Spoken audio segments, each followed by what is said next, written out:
Hello, dear listener. Welcome to our podcast, a place where we share stories that warm the heart and soothe the soul. Today, we begin a journey with a man named Walter, a 67-year-old who lives in a small town in Texas. Walter used to fix cars for a living, but now he spends his days alone in an old wooden house with a garden. In that garden stands an apple tree, planted long ago by his father. This tree is more than just a plant to Walter. It holds memories of his family, his childhood, and his son, Michael, who is no longer here. Our story today is about that tree, a storm that shook it, and the memories it stirred in Walter's heart. So, settle in, dear listener, and let us walk with Walter through his quiet world. Walter's house sits at the edge of a sleepy town in Texas, where the streets are lined with oak trees and the air smells of dust and grass. The house is old, with creaky wooden floors and windows that rattle when the wind blows. From the front porch, you can see the garden, and in the center of that garden is the apple tree. Its branches are thick and gnarled, its leaves a deep green, even in the late summer heat.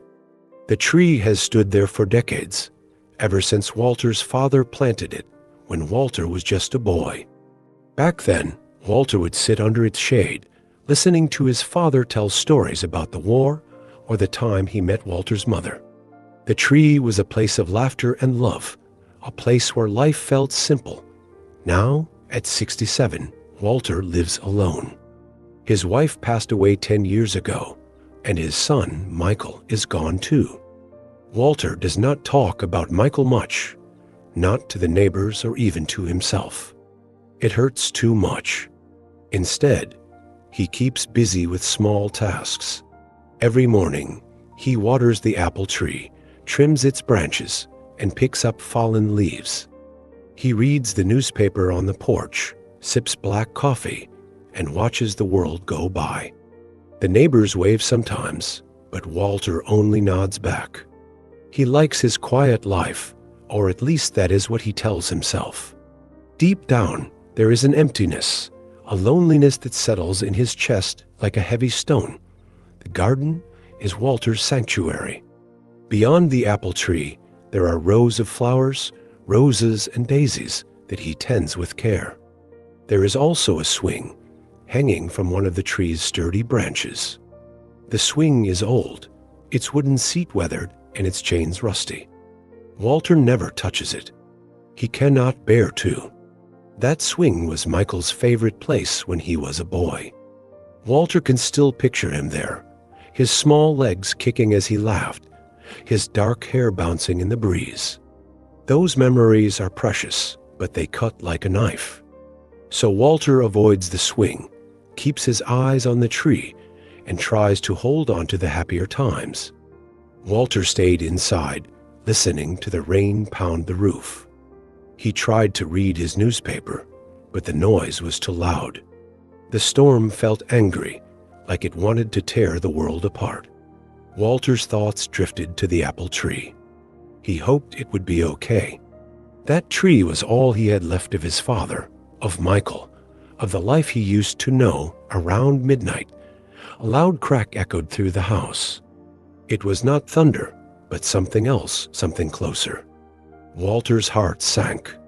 He grabbed his raincoat, pulled on his boots, and ran outside.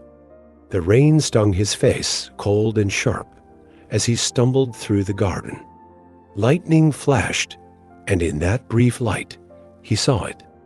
A large branch of the apple tree had broken, torn off by the wind. It lay on the ground, its leaves already wilting. Walter stood there, soaked to the bone, staring at the damage. The tree looked wounded, like a piece of it had been ripped away. He felt a pang in his chest, a mix of fear and sorrow. That tree was his anchor, his connection to the past. Seeing it hurt made him feel like he was losing his father and Michael all over again. Walter knelt beside the broken branch, his hands trembling. The rain mixed with tears on his face, though he would never admit he was crying. He touched the rough bark, remembering the day his father planted the tree. Walter was only 8, small and curious, watching as his father dug a hole in the dirt. His father had said, "This tree will grow strong, just like you, Walter. It will be here long after I am gone." Those words had stayed with Walter all these years. The tree had kept its promise, standing tall through storms and droughts, through good times and bad. But now it was broken, and Walter felt like a part of him was broken too. As he knelt there, memories of Michael came flooding back. Walter saw him as a boy, running through the garden, his laughter ringing out. Michael loved that tree. He would climb its branches, pick its apples, and swing on that old swing until the sun went down. Walter remembered teaching Michael how to carve his name into the trunk, just a small M scratched into the bark. That mark was still there, hidden under years of growth. But there was another memory, one Walter tried to push away. It was the night Michael died 20 years ago. He was only 19, full of dreams and fire. He had taken the car, said he was going to meet friends. Walter had argued with him, told him to stay home. Michael left anyway, and that was the last time Walter saw him alive. Had he been a good son? A good father? The questions swirled in his mind, heavy and unanswered. Finally, the rain began to slow, and Walter stood up. He looked at the tree, its remaining branches swaying in the wind. It was still standing, despite the damage. Maybe it was stronger than he thought. Maybe he was too. Walter went back inside, his clothes dripping water onto the floor. He sat in his armchair, staring out the window at the garden. The storm had passed, but it had left something behind, a crack in Walter's quiet world. He knew he could not ignore the tree or the memories it held. The broken branch was just the beginning. Something was stirring in Walter's heart, something he had buried for years. He did not know what would come next, but he felt it, like a seed waiting to grow. Walter went back inside, his clothes dripping water onto the floor. He sat in his armchair, staring out the window at the garden. The storm had passed, but the broken branch of the apple tree weighed on his heart. Memories of Michael flooded his mind, sharp and painful, like shards of glass. He saw the swing untouched for years, swaying slightly in the fading wind.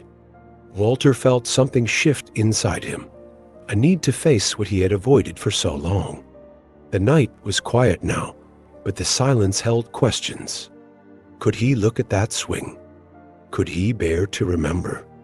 As dawn approached, Walter knew the tree was calling him to something deeper, something he could not yet name. The dawn came slowly, painting the Texas sky with soft pinks and golds. Walter sat in his armchair, his eyes fixed on the garden.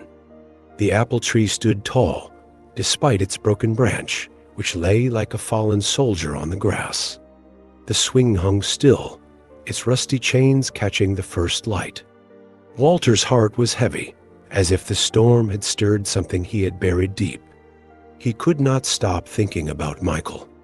His son's face, so clear in his mind, brought a pain that tightened his chest. Walter wanted to push the memories away, but they clung to him, demanding to be felt.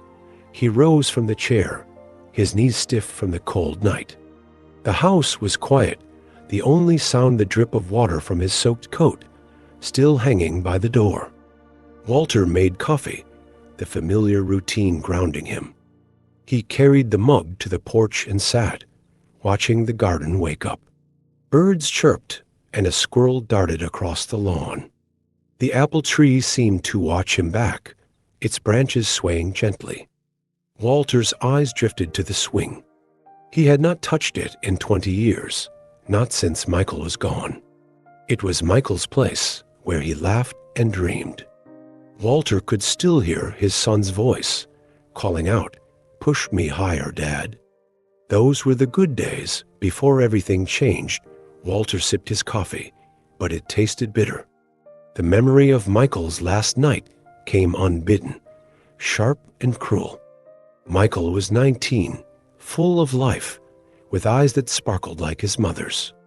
He wanted to go out, meet friends at a diner across town. Walter had been tired, grumpy after a long day at the garage. They argued. It was nothing big, just words about curfews and responsibility. Walter said, "Stay home.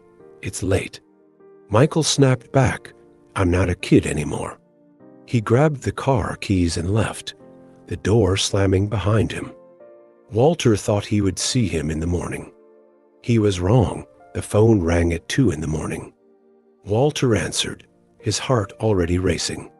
It was the police. There had been an accident. Michael's car had skidded on a wet road, hit a tree. He was gone before the ambulance arrived. Walter drove to the scene, the world a blur. He saw the wrecked car, the flashing lights, the officers shaking their heads. He wanted to scream, to hold Michael, to take back every harsh word. But there was nothing left to hold. Only silence and a pain that never faded. Walter set his mug down, his hands shaking.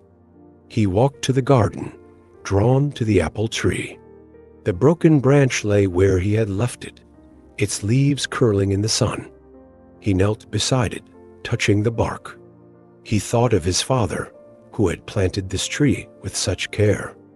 He thought of Michael, carving his initial into the trunk. That M was still there, hidden under years of growth. Walter's fingers traced the spot, and tears burned his eyes. He had failed Michael. If he had been kinder, if he had stopped him from leaving, maybe his son would still be here. The guilt was a weight he carried every day, heavier than any tool in his garage. He stood, his gaze falling on the swing. It looked so small now, nothing like the grand playground of Michael's childhood. Walter took a step toward it, then stopped. His heart pounded. He could not touch it, not yet. The pain was too raw, the memories too vivid. He turned away, wiping his face with his sleeve.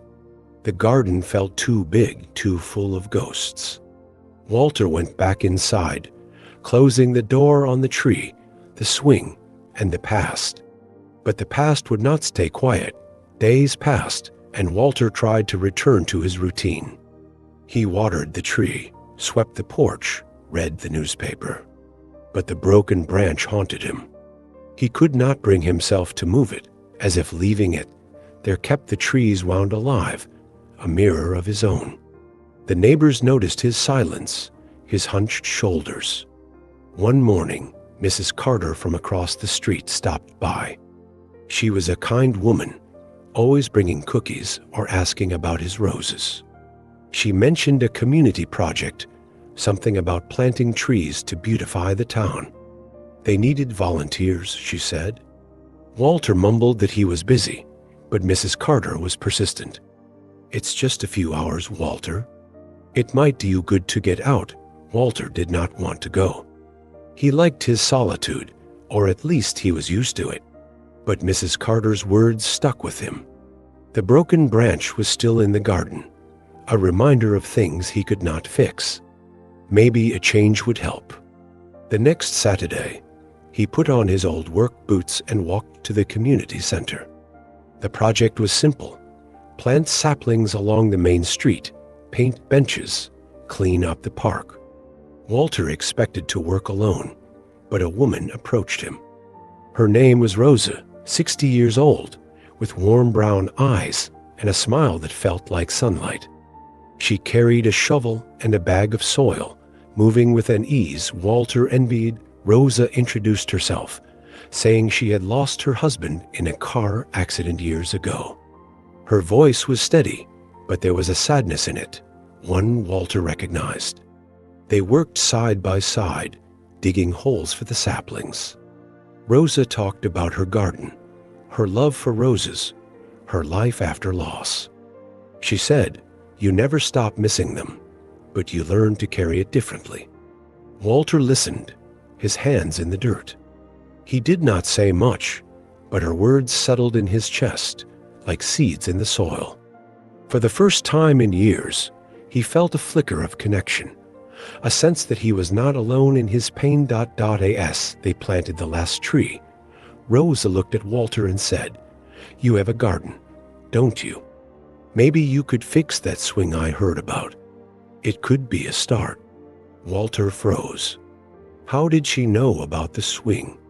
Had Mrs. Carter told her? He nodded, unable to speak. The idea of touching the swing terrified him, but Rosa's words lingered. A start. Could there be such a thing for him? He walked home, the sun setting behind him. The apple tree greeted him, its broken branch still lying in the grass. The swing swayed slightly, as if waiting. Walter stood in the garden, his heart racing. The memories of Michael were there, but so was something else, a faint whisper of possibility. He did not know what it meant, but he felt it, like the first breath of a new day. The morning sun rose over the Texas horizon, its golden light filtering through the leaves of the apple tree. Walter stood in his garden, his breath visible in the cool air. The broken branch still lay on the grass, its edges softened by dew. The swing hung from the tree, its rusty chains replaced with new rope, but the work was not done. Rosa's words from the day before lingered in his mind, gentle but firm. Fix the swing. It could be a start. Walter felt a pull, a need to do something, even if it scared him. The tree watched him, its branches steady, as if urging him forward. He took a deep breath, the scent of earth and apples filling his lungs, and walked to the house to gather his tools inside the garage. The air was thick with dust and the faint smell of motor oil. Walter opened his toolbox, its hinges groaning from years of neglect.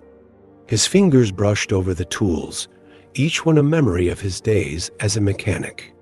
A hammer his father gave him, a wrench worn smooth from use, sandpaper still rough to the touch.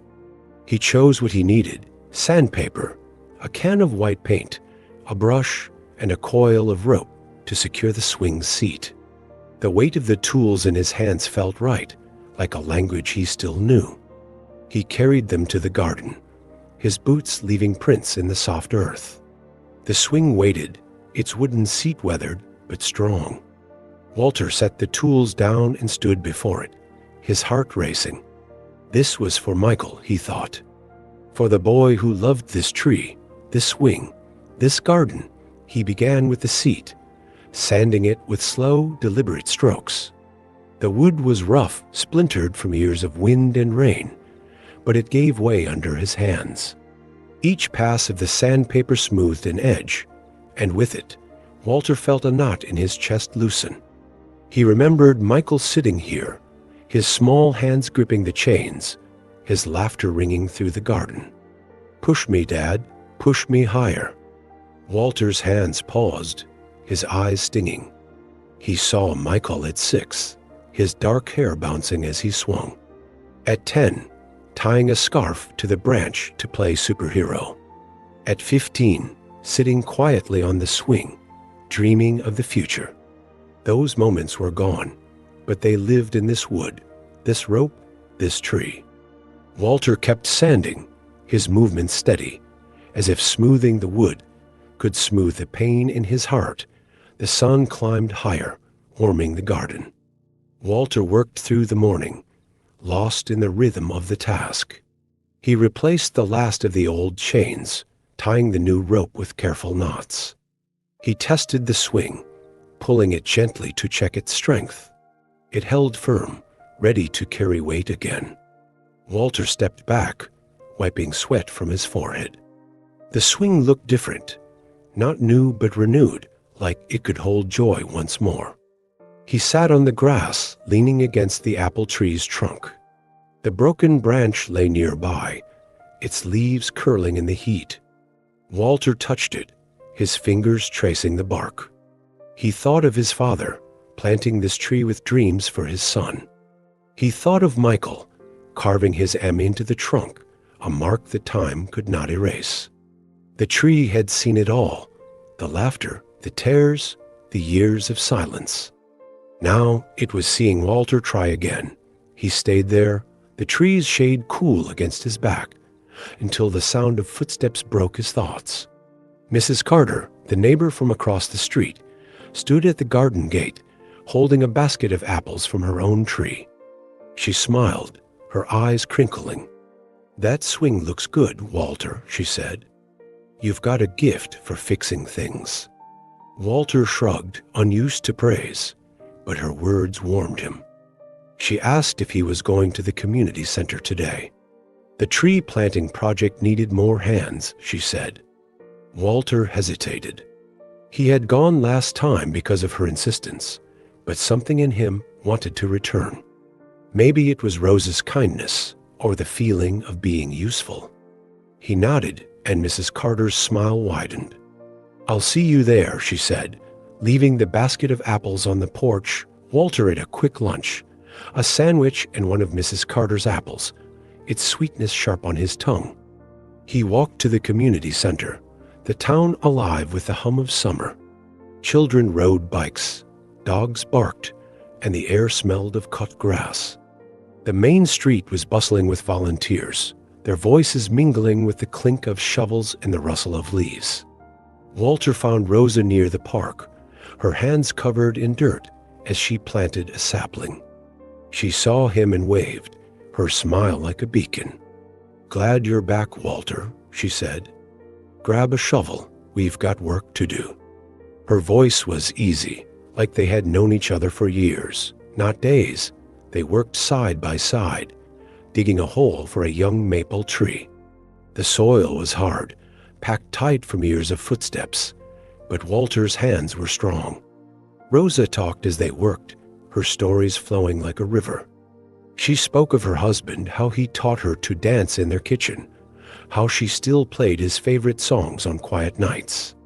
She spoke of loss, the hole it left, but also of the ways she filled it, with gardening, with friends, with small acts of kindness. Walter listened, his shovel biting into the earth. Her words were not just stories, they were a map, showing him a path through his own pain.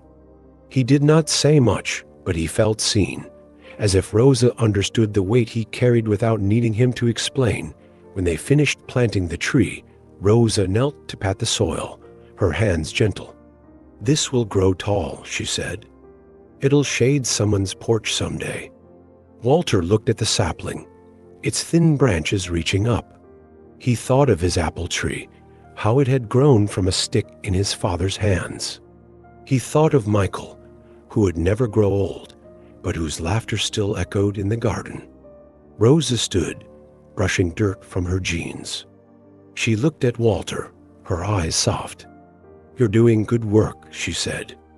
"Not just here, but with that swing. Keep going." Walter nodded, his throat tight. He wanted to thank her, but the words would not come. Instead, he picked up the shovel and moved to the next spot, ready to plant another tree. The day passed in a blur of work and voices. Walter helped paint benches, their red paint bright against the park's green grass. He carried bags of mulch, his arms aching but his heart lighter. A young man named Tom, who had a laugh like Michael's, asked about Walter's garden.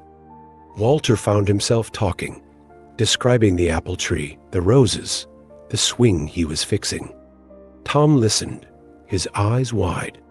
"You should let kids play there," he said. "Make it a place for fun again." Walter's stomach twisted. The idea was too big to raw. But Tom's words stayed with him, like a seed planted in soft soil. He glanced at Rosa, who was helping a group of children water the saplings.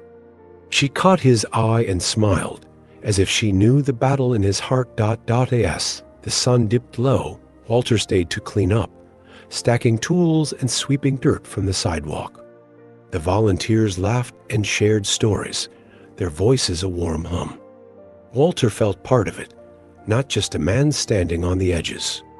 He walked home under a sky streaked with orange and purple, the town glowing in the twilight. The garden greeted him, the apple tree standing tall. The swing was nearly finished, its seat smooth, its ropes strong. Walter ran his hand along the wood, feeling its warmth. The broken branch was still there, but it felt less like a wound now, more like a scar, proof of survival. He thought of Michael, of Rosa, of the saplings they had planted today. Something was growing in him, a fragile hope, like a bud on a bare branch. He looked at the swing, then at the tree, its leaves rustling in the evening breeze. Tomorrow, he would paint the swing. Tomorrow, he would keep going. The garden held him, its silence full of possibility, its shadows softening as night fell. The evening air was soft, carrying the scent of apples and freshly cut grass. Walter stood in his garden, the apple tree's branches casting long shadows across the lawn. The swing was nearly complete, its wooden seat now smooth, its ropes tied tight. He held a can of white paint and a brush, his hand steady despite the tremor in his heart. The broken branch still lay nearby, its leaves brittle under the fading sun. Walter looked at the swing, then at the tree, its trunk solid and familiar. He thought of Michael, his laughter echoing in this very spot, and of Rosa, whose words had nudged him forward. Fix the swing. It could be a start. Tonight, he would finish it. Tonight, he would take another step toward something he could not yet name. Walter dipped the brush into the paint, the sharp smell filling the air. He worked carefully, coating the swing's seat with even strokes. The white paint gleamed in the twilight, catching the last light of day. Each brushstroke felt like a promise, to Michael, to himself, to the garden that had held them both. He remembered teaching Michael to paint years ago, when they fixed a birdhouse together.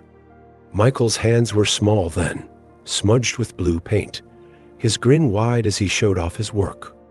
Walter's chest ached, but the ache was softer now, mixed with warmth. He painted until the seat was covered, then stepped back to admire it. The swing looked alive, ready to carry new memories. He hung it back on the ropes, testing its weight. It swung gently, sturdy and strong, a quiet invitation to the world. The next morning, Walter woke early, the garden calling him. He walked to the tree, the swing swaying slightly in the breeze. The paint had dried, its surface smooth under his fingers. He ran his hand along the ropes, feeling their strength. The broken branch was still there, a scar on the grass, but it no longer felt like a weight. Walter thought of Tom, the young man from the community project who had said, "Make it a place for fun again." The idea had scared him then, but now it felt possible. He looked at the garden, its roses blooming red and white, its apple tree standing tall. This place had been Michael's joy. Maybe it could be that again, for someone else. Walter walked to the street, his heart pounding. Children played nearby, their voices bright in the morning air. He recognized a few, the Miller kids from down the road, and little Sophie, who always waved when she passed his house. He took a deep breath and called out, his voice rough but kind. "Hey, kids, want to try a swing?" They stopped, curious, their bikes wobbling. Sophie ran over first, her pigtails bouncing. "Is it in your garden, Mr. Walter?" she asked. Walter nodded, opening the gate. The children followed, hesitant at first, then eager as they saw the swing. Sophie climbed on, her small hands gripping the ropes. Walter gave a gentle push, and her laughter rang out, high and clear, like music. The other children joined in, taking turns on the swing.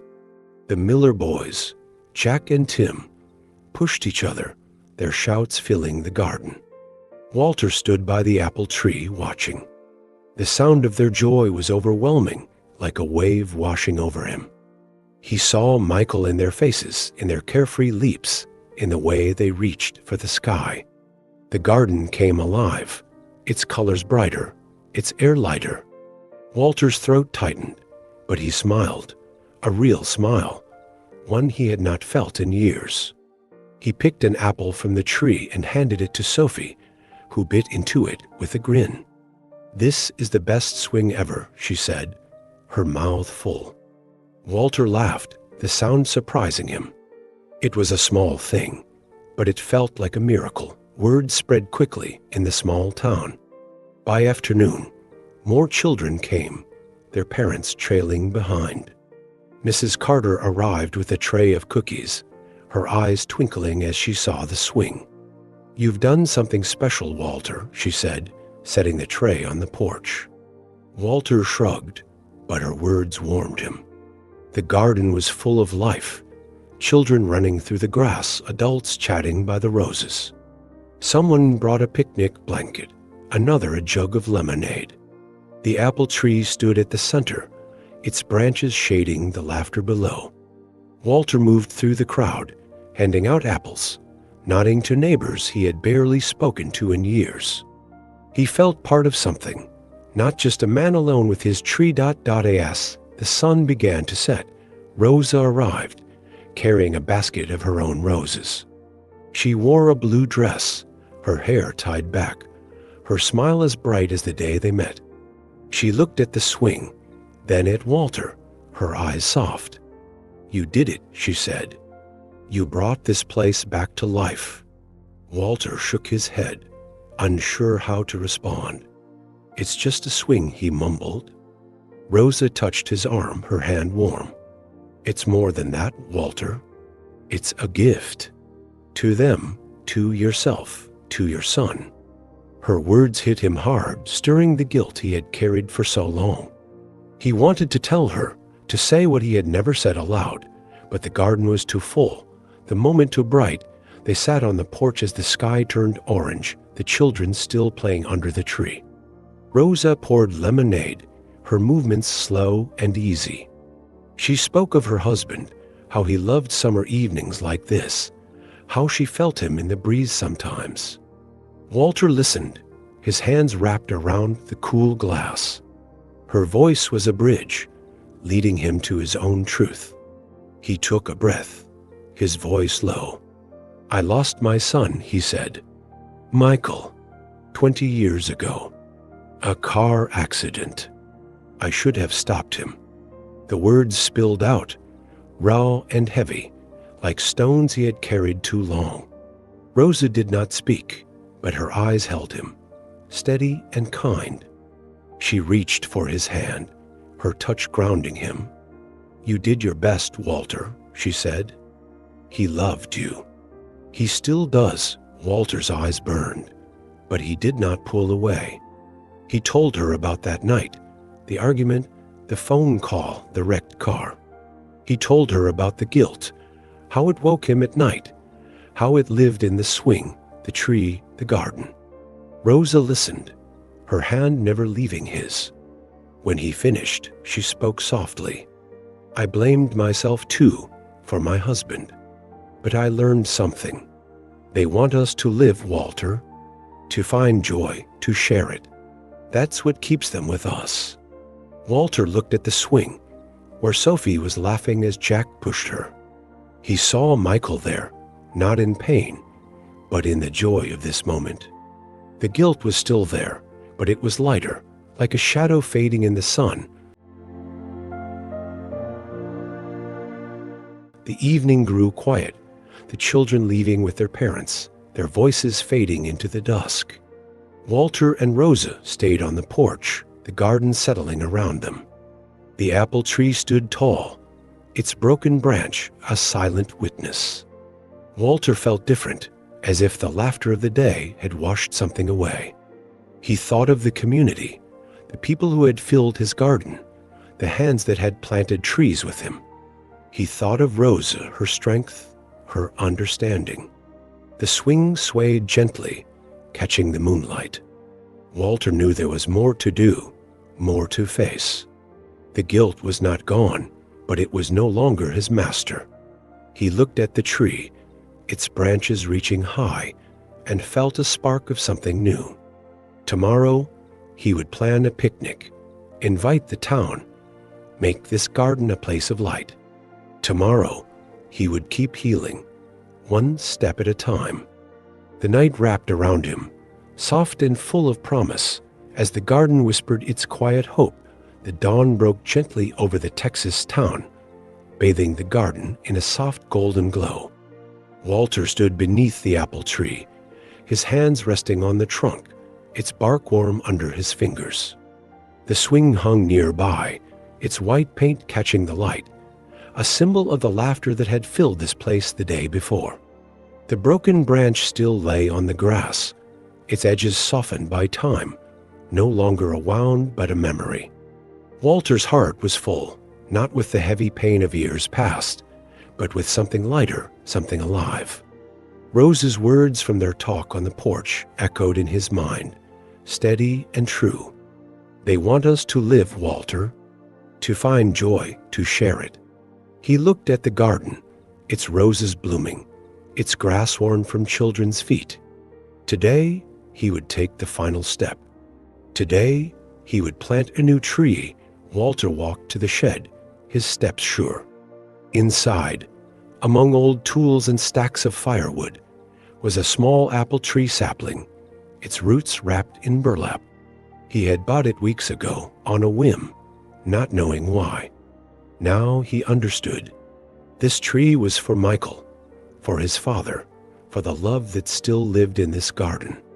He carried the sapling to a spot near the old apple tree, where the soil was soft and the sunlight fell just right. He set it down, then fetched a shovel, a bucket of water, and a bag of rich earth. The morning was quiet, the town still waking, but the garden hummed with possibility, as if it knew what was coming. He began to dig, the shovel biting into the ground with a satisfying crunch. The work was hard, his muscles aching, but Walter welcomed it. Each scoop of dirt felt like a release, a letting go of the guilt that had chained him for so long. He thought of Michael, not just the night he lost him, but the years before, the boy who ran through this garden, who swung on that swing, who dreamed of seeing the world. Walter saw him at 5, chasing fireflies under the apple tree, his laughter brighter than the stars. At 12, helping Walter prune the branches, his hands clumsy but eager. At 19, sitting on the porch, talking about college, his eyes full of fire. Those memories were not gone. They lived here, in this earth, this tree, this moment. The hole was deep enough now, wide enough for the sapling's roots. Walter knelt, his knees sinking into the dirt. He unwrapped the burlap, gently spreading the roots in the hole. He poured water, watching it soak into the soil, then added handfuls of fresh earth, patting it down with care. The sapling stood upright, its thin branches reaching for the sky. Walter sat back, his hands caked with dirt, and looked at it. The new tree was small, fragile, but it was strong in its own way, like the hope growing in his heart. He thought of his father, who had planted the old tree with the same care, dreaming of a future for his son. He thought of Michael, who would have loved this, who would have helped him dig, would have laughed at the dirt on his face. Walter smiled, his eyes wet but clear. The garden was quiet, but it was not empty. Walter felt them here, his father, Michael, their presence woven into the leaves, the roots, the air. He stood, brushing dirt from his jeans, and looked at the old apple tree. Its broken branch lay nearby, and for the first time, Walter felt ready to move it. He lifted it carefully, its weight lighter than he expected, and carried it to the edge of the garden. He set it down, not as trash, but as a keepsake, a piece of the past he could honor without carrying. The old tree stood tall, its branches spreading wide, shading the new sapling. Together, they were a promise, a bridge between what was and what could be. That afternoon, Walter walked to the community center, where a special event was planned. The town had organized a memorial, a time to honor those who had been lost, to share stories and light candles. Walter had never gone to such things, the pain too raw, the guilt too heavy. But today, he felt ready. The center was filled with people, their voices soft, their faces familiar from the tree planting project. Rosa was there, arranging flowers on a table, her hands gentle as always. She saw Walter and smiled, her eyes warm. "You came," she said, her voice a quiet welcome. Walter nodded, his throat tight. He did not know what he would say, but he knew he needed to be here. The memorial began with music, a guitar playing a slow, mournful tune. People stepped forward, one by one, sharing memories of loved ones. A woman spoke of her sister, a man of his father, a child of a pet dog. Each story was a thread, weaving a tapestry of love and loss. Walter listened, his hands clasped in his lap. He felt their pain, but also their strength, their ability to speak and keep going. When the organizer asked if anyone else wanted to share, Walter's heart raced. He had not planned to speak, but something pushed him forward. He stood, his legs unsteady, and walked to the front. He cleared his throat, his voice low but clear. "My name is Walter," he said. "I lost my son, Michael, 20 years ago. He was 19. A car accident.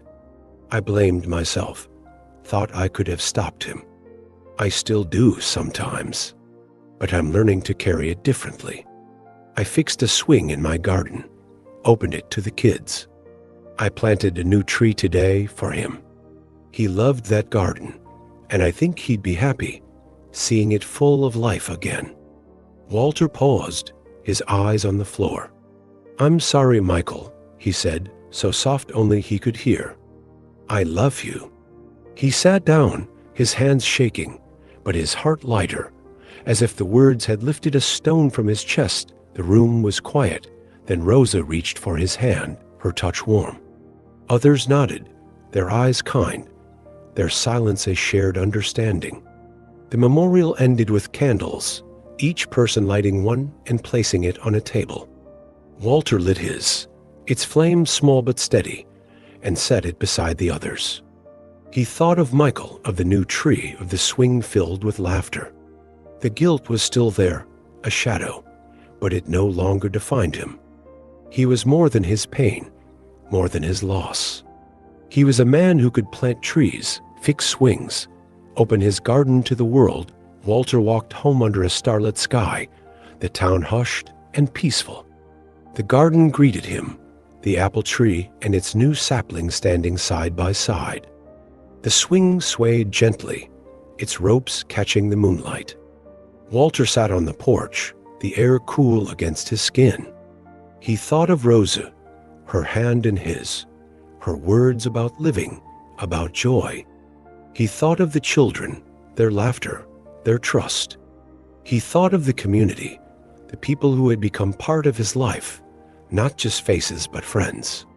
The garden was no longer a place of solitude, but a place of connection, of healing, of love that endured. He looked at the new tree, its branches fragile, but reaching high. It would grow, year by year, its roots deep in the earth. It would bear apples, shade the swing, hold new memories. Walter felt a peace he had not known in years, a sense that Michael was here, not in pain, but in the rustle of leaves, the creak of the swing, the warmth of this moment. He had not erased the past, but he had made room for the present, for the future. The garden held him, its silence full of life, its shadows soft and kind. Dear listener, this is Walter's story, a journey from a broken branch to a new tree, from silence to laughter, from guilt to grace. We all have our gardens, our swings, our losses that shape us. But we also have our chances to plant something new, to open our hearts, to let joy grow again. Walter found his way, not by forgetting, but by remembering with love. May you find your own way, your own tree, your own light. Thank you for walking with us, and until we meet again, take care of your heart